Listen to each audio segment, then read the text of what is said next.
ഈ പറയുന്ന രാഹുൽ എന്ന് പറയുന്ന വിദ്യാർത്ഥിയുടെ ഇൻസ്റ്റഗ്രാം പ്രൊഫൈലിൽ കൃത്യമായി പറയുന്നുണ്ട്, പിതാവ്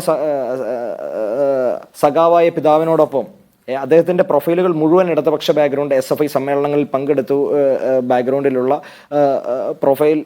പ്രൊഫൈലാണ്. എന്നിട്ട് പോലും SFIയുടെ പ്രതിനിധി എത്ര ലാഘവത്തോട് വന്ന് അതിനെ തള്ളി പറയുന്നു. ശരി, ശ്രീ PK നവാസ്,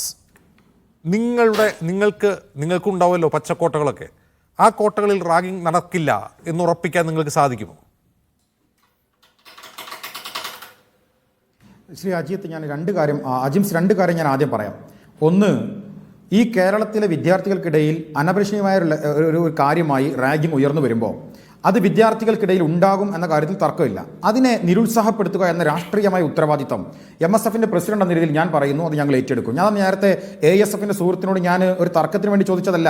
നിങ്ങളുടെ ശ്രദ്ധയിൽപ്പെട്ട, ഞങ്ങൾ ശ്രദ്ധയിൽപ്പെടാത്ത ഏതെങ്കിലും ഒരു ക്യാമ്പസിന്റെ പേര് നിങ്ങൾ പറഞ്ഞാൽ ഈ നൈറ്റിൽ ഞാൻ പറയുന്നു, ഞാൻ അവിടെ അതുമായി ബന്ധപ്പെട്ട സൗകര്യങ്ങൾ ഉണ്ടാക്കും.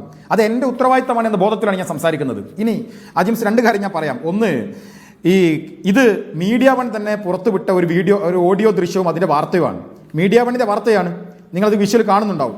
ഇതിൽ എഴുതിയൊരു വാചകമുണ്ട്, നീ ഈ പരിപാടി നിർത്തിപ്പോണം, അത് നിന്നെ കൊണ്ടേ ഞങ്ങൾ പോകൂ.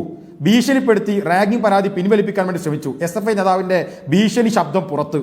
അതൊരു കഴിഞ്ഞ ദിവസം നിങ്ങൾ പുറത്തുവിട്ട വാർത്തയാണ്. ആ SFI നേതാവിൻ്റെ പേര് സെയ്ദ് മുഹമ്മദ് സാദിഖ്. അതായത് ഇവിടെ ഇരുന്ന് ഇതുവരെ ശബ്ദിച്ച ആളുടെ നിങ്ങൾ പുറത്തുവിട്ട ഓഡിയോ ക്ലിപ്പും അതിൻ്റെ വാർത്തയുമാണ്.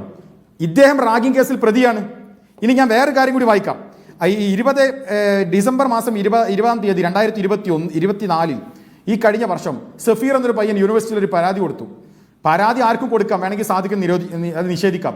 എന്നാൽ ഈ കഴിഞ്ഞ 5-ാം തീയതി, ഫെബ്രുവരി മാസം 5-ാം തീയതി, ഈ മാസം 5-ാം തീയതി അതിൽ 3 പേരെ യൂണിവേഴ്സിറ്റി സിൻഡിക്കേറ്റിൻ്റെ ഉപസമിതി അടിസ്ഥാനത്തിൽ പരിശോധന നടത്തി. ആ റിപ്പോർട്ട് ഞാൻ അജിംസിന് അയച്ചിട്ടുണ്ട്. അതിൽ 3 പേര് പറയുന്നുണ്ട്.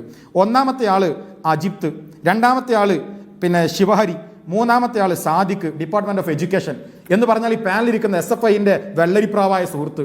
ഞാൻ പറയുന്നത്, നിങ്ങൾ പുറത്തുവിട്ട ഓഡിയോ ക്ലിപ്പും മീഡിയ വണ്ണിന്റെ വാർത്തയും ഈ പറയുന്ന റിപ്പോർട്ടിന്റെ അടിസ്ഥാനത്തിൽ റാഗിങ്ങിന് നേതൃത്വം കൊടുക്കുന്ന ഒരാൾ ആന്റി റാഗിംഗ് ക്യാമ്പയിൻ ഞങ്ങൾ നടത്തുന്നു എന്ന് പറഞ്ഞ് ഈ ചാനൽ വന്നിരിക്കാൻ, നിങ്ങൾ തന്നെ നിങ്ങളുടെ ബാക്കിലേക്ക് ചെന്നാൽ ഇദ്ദേഹത്തിന്റെ ഓഡിയോ ക്ലിപ്പ് ഉണ്ട്, റാഗിംഗ് കേസ് പിൻവലിച്ച് ഞങ്ങൾ ഭീഷണിപ്പെടുത്തും.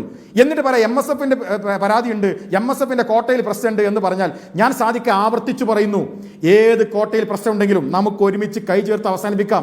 നിങ്ങൾ സംസ്ഥാന തലത്തിൽ അവസാനിപ്പിക്ക്, നിങ്ങളുടെ നേതൃത്വം അവസാനിപ്പിക്ക്, നിങ്ങളെ ആയുധങ്ങൾ വിദ്യാർത്ഥികളെ നിരുത്സാഹപ്പെടുത്ത്. പ്രശ്നമാണിത്. അതിലിവിടെ സമൂഹത്തിൽ അതിനിടയിലുണ്ട്. നമുക്കെല്ലാം അതിന് സാധിക്കും. അങ്ങേ പോലത്തെ ഒരു നേതാവ് റാഗിങ്ങിന് നേതൃത്വം നൽകിയ സംഘടനാ നേതാവിനെ കുറിച്ച് ചോദിച്ചപ്പോൾ അദ്ദേഹത്തെ അറിയില്ല